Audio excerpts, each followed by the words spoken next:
Hey guys, in this next part of the video, I'll be covering the yellow Yamato Starter Deck to see whether or not the cards are worth the pickup. So first off, we have the yellow Yamato leader. She has 5 life and 5,000 power.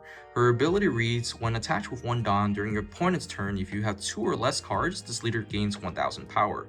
So really what we're looking at is a ability that really turns on during the end game with 6,000 power. The opponent really have to be swinging with around 8k, because if you're running this leader and she becomes a 6k body, then as soon as you pitch a 2k, it becomes an 8k. So the magic number to swing as this leader no longer becomes 7k, it becomes 8k, where it's going to cost your opponent a little more Dawn and more resources to really get over this leader and end the game.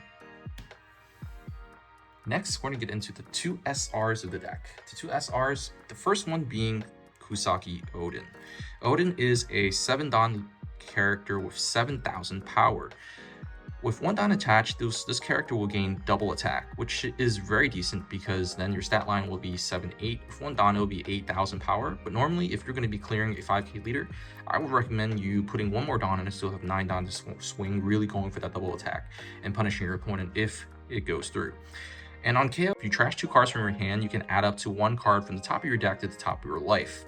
With no counter, but it is a very decent choice in terms of how yellow will run, and definitely not a bad card to test out.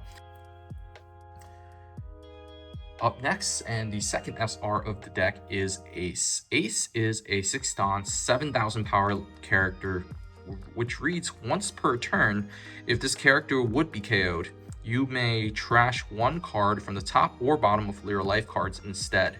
Although this doesn't have counter, this is a decent mid-game choice because 7k body and being able to protect itself from being KO'd once per turn is not bad at all. It does come at the price of trashing 1 life, but if you believe that you're using it to contest the board and really trying to dominate the board, it might be worth the ability. Next, we're going to be covering the 4 triggers of the deck, with the first one being Usagi Tempora. Tempora has 4 Dawn, 5k power, and 1k counter. With trigger, rest up to one of your opponent's character with a cost of 2 or less and add this card to your hand. Now, the stat line is okay, but the trigger is interesting for sure because you're able to rest a 2 or less and add this card to your hand. What that really means is if this comes off life, you're not losing this card either way. You get to choose whether or not you want to use this ability and then put this in your hand. Although I don't really see this being deployed unless you don't have anything better, because a 4-5 isn't all that great. All I see once it goes into your hand is that it really just becomes a 1k counter, unless you're coupling with some sort of land Wano ability that we're going to discuss later. The next trigger is 3 cost character known as Omishubi, and 3 Dawn, 4k power with 1k counter. The trigger reads, KO up to one of your opponent's characters with a cost of 1 or less and add this card to your hand. Like the other card that we were just talking about, Tempora, and this card coupled with, it's really nice because when they actually go off trigger, you don't actually lose the card. It actually goes in your hand after you choose to use the ability. But like I said again, I don't really see you playing this once it goes into your hand. It's just going to be a 1k counter. Then we're going to get into the 2 events of the deck. The first one being Thunder Bagua. Thunder Bagua is a 2-cost event with a counter that reads, up to one of your leaders or characters gains 4k power during battle. And then if you have 2 or less life, you can add up to one of your opponent's characters with a cost 3 or less at the top or bottom of their life face up. Trigger, draw a card. So the trigger for me, I believe, is just so-so. It's not all the best, and with it being a 2k counter, Ikaku Sovereignty, the one that just is a vanilla that gives 5k, might be stronger in this instance. It does have this unique ability of being able to bounce one of your opponent's characters of cost 3 or less and tuck it back into their life. So that's definitely interesting and keeps up with the yellow theme. I might at most try 2 copies, but still questionable whether I'm going to really play this.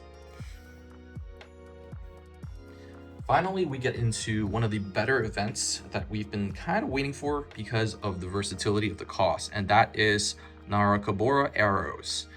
This card has 1 Dawn, so utilizing it is going to be a lot easier and more flexible as a slot. With a counter that reads, if you have 2 or less life, you can give up to one of your opponent's leader or character cards minus 3,000 power during the turn. The trigger is the same as Ikaku Sovereignty, where you discard 2 cards and add a top card from your deck to your life. It is very nice once you have 2 or less life, and that plays in very well, just like Thunder Bagua with your Yamato leader, because once you have 2 or less life, a lot of things turn on for you. With your Yamato leader, this card actually comes in very handy. Minusing 3k and being a 6k body means that your opponent has to swing with about 9k or more in order to clear, having only 1 Dawn up.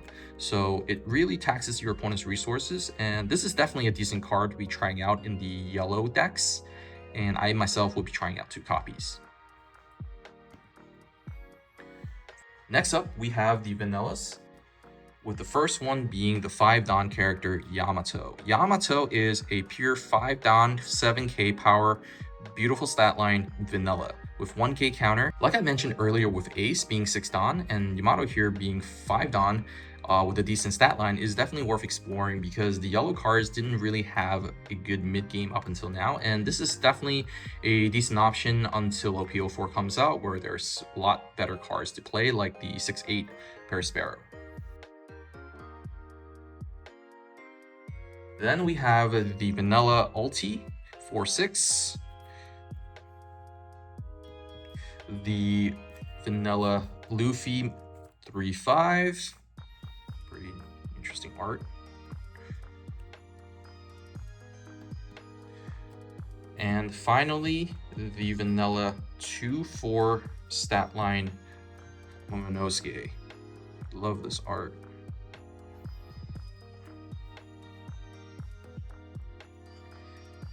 Next, we're going to get into characters that require you to add 1 card from the top or bottom of your life in order to trigger the ability, with the first one being Oshimaru. Oshimaru is a 5 Dawn, 6k power, no counter character that states with 1 Dawn attached while attacking. You can add the top or bottom of the life cards to your hand in order to play 1 yellow Land of Wano type character with the cost of 4 or less. With the current options only being the earlier mentions, the 4-drop 5k Tempura and the 3-drop 4k Omishibi. I don't really see this being played in the current meta, but it is definitely a include if you decide to go with the Land of Wano. 5/6 isn't bad at all, and this ability can only get better when there are more options in the card pool to trigger the ability. Next, we're going to be getting into the only 2k counter of the deck, being the 3 Dawn 3000 power Yamato. The ability reads, when you're attacking, you can add 1 card from the top or bottom of your life to your hand. Then this character gains 2000 power until the start of your next turn. With 3000 power and 3 Dawn, it's really not worth deploying unless you're pretty desperate or your opponent's going pretty wide and you really have to bring up some characters to clear board.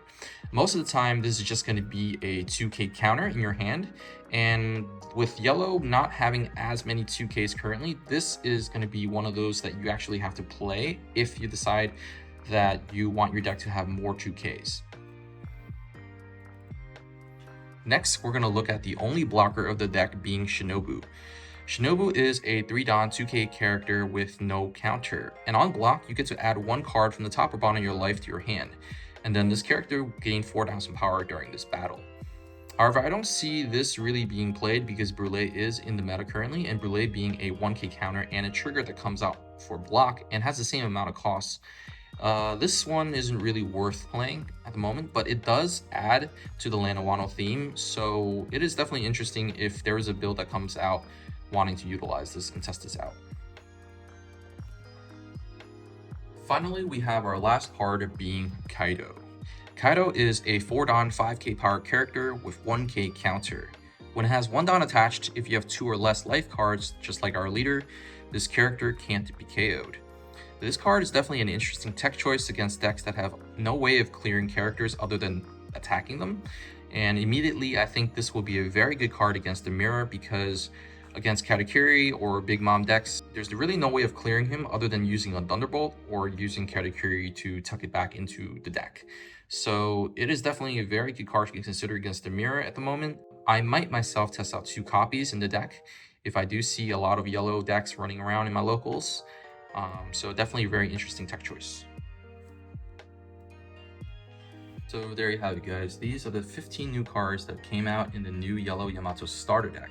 But the real question is whether or not this is worth the pickup.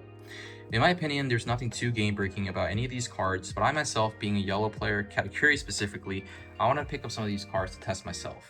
The cards that I'm going to be trying to play would be 5-7 Yamato, 6-7 Ace, maybe the 7-7 Odin, and the 1-cost event Narukabora Arrows.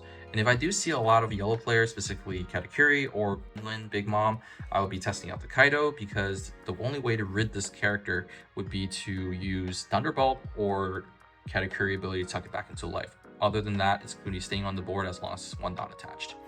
Then with the Yamato leader, I might be testing this out myself at locals with the game plan of playing the 4-drop Katakuri Rush, because it really capitalizes on the fact that it's going to have less life, and with less life, you really turn the deck's game plan on. And capitalizing on that is going to gain Rush, take a peep at life, fixate certain things. That in tandem with the Smoothie would be very interesting as well, because rather than sitting back and waiting for your opponent to hit you until you have 2 or less life, you are being proactive in adding those cards to your hand, swing for 7, and then now you're going to be sitting with more cards in your hand, turning those cards into offensive strategy versus a defensive strategy. So, and lastly, an interesting idea would be to play 4 copies of these with Narukabora Arrows. However, I don't see it really being a game plan, maybe a 2-3 ratio or 2-2 ratio. This trigger being the same as the arrows, where you pitch 2 cards, you're going to have an extra life. And just imagine a game state where your opponent's constantly hitting you and you're constantly countering, and then when your opponent hits you in life and one of these come out, because you're literally playing with a lot of copies of this ability. It's going to be super annoying. Your opponent's using extra resources to really try to clear the leader, being 6k with 2 or less life. And with that said, I really hope that this video has helped you land on a final decision on whether or not you'll be picking up the ST09 Starter Deck. Thank you for watching, guys. This is Supernova TCG, and until next time.